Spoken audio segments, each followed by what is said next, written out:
American public power association के मुताबिक US में इलेक्ट्रिसिटी शॉर्टेज का मेन कॉज स्क्वायरल्स हैं। ये प्रॉब्लम इतनी फ्रीक्वेंट है कि अमेरिकन पब्लिक पावर एसोसिएशन ने एक डाटा ट्रैकर भी बनाया है जिसे द स्क्वायरल इंडेक्स कहते हैं। ये डाटा ट्रैकर स्क्वायरल्स के पावर सिस्टम पर अटैक के पैटर्न और टाइमिंग को एनालाइज करता है। रिसर्च के बाद ये भी पता लगाया गया है कि ये मई, जून और अक्टूबर, नवंबर मंथ्स में बहुत ज़्यादा एक्टिव रहती है।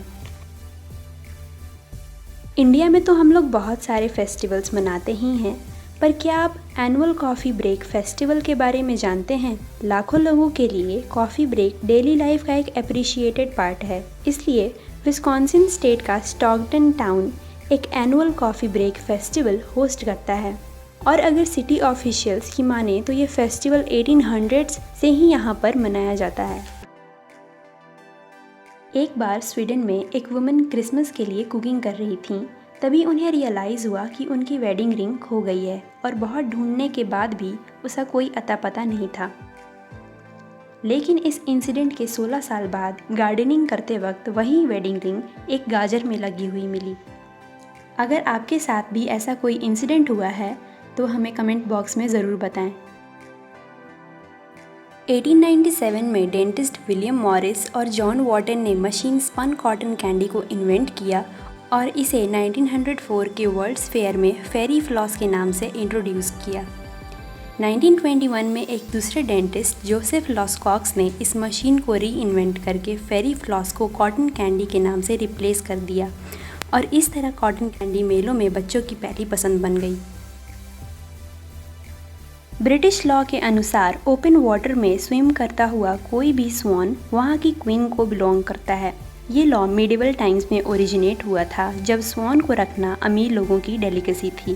क्वीन एलिजाबेथ II आज भी एक बहुत पुराना ट्रेडिशन स्वान ऊपिंग फॉलो करती हैं, जिसमें हर साल जुलाई के 3rd वीक में थेम्स रिवर के सभी स्वान्स की काउंटिंग की जाती है। हमारे यहाँ तो नॉर्मली बच्चों का रोना बंद कराने में लोगों के पसीने छूट जाते हैं, लेकिन जापान में एक 400 साल पुराना ट्रेडिशन है कि अगर कोई सुमो रेसलर किसी बच्चे को रुला दे तो वह बच्चा लंबी और हेल्दी लाइफ जिएगा। इस ट्रेडिशन में एक स्पेशल सेरेमनी ऑर्गेनाइज की जाती है जिसमें पेरेंट्स अपने बेबी को सुमो रेसलर्स को दे देते हैं और तब सुमो रेसलर्स बच्चों को डराकर रुलाने की कोशिश करते हैं।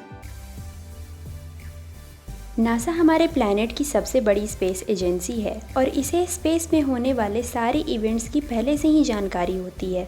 लेकिन 18 दिसंबर 2018 को एक मेटियोर ने अर्थ के एटमॉस्फेयर को इतनी एनर्जी से हिट किया जो हिरोशिमा के एटॉमिक बॉम्ब से 10 गुना ज़्यादा पावरफुल था।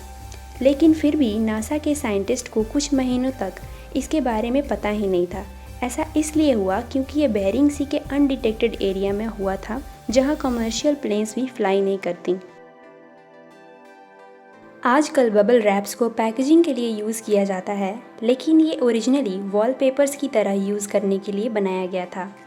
1957 में 2 इंजीनियर्स एल्फ्रेड फील्डिंग और मार्क कैनवीज ने 2 शावर कर्टन्स को सील करके बबल रैप्स को इन्वेंट किया। फिर 1916 में उन्होंने रियलाइज़ किया कि इनका यूज़ पैकेजिंग और प्रोडक्ट्स के प्रोटेक्शन में भी किया जा सकता है और तब से बबल रैप्स का पैकेजिंग में बहुत ज़्यादा यूज़ किया जाने लगा। रोलर कोस्टर का इन्वेंशन अमेरिकन्स को सीन से डिस्ट्रैक्ट करने के लिए किया गया था। 1880s में एक बिजनेसमैन ला मार्कस थॉमसन को पसंद नहीं था कि अमेरिकन सिंफुल काम करें। तब उन्होंने अमेरिकन्स को डिस्ट्रैक्ट करने के लिए अमेरिका के कोनी आइलैंड में दुनिया का पहला और स्केरियस्ट रोलर कोस्टर बनवाया और उसके बाद सारे स्टेट्स में रोलर कोस्टर राइड्स का फेम बढ़ता गया। अपनी नाक को बंद करके करना पॉसिबल ही नहीं है। अगर आप ट्राई करना चाहते हैं तो एक हाथ से अपने दोनों नॉस्ट्रिल्स बंद कर लीजिए और की आवाज़ निकालने की कोशिश कीजिए और हमें कमेंट करके बताइए कि आप इसमें सक्सेसफुल हुए या नहीं। अगर आपको ये वीडियो इन्फॉर्मेटिव और इंटरेस्टिंग लगी तो इस वीडियो को लाइक करें, चैनल को सब्सक्राइब करें और अपने दोस्तों के साथ भी शेयर करें।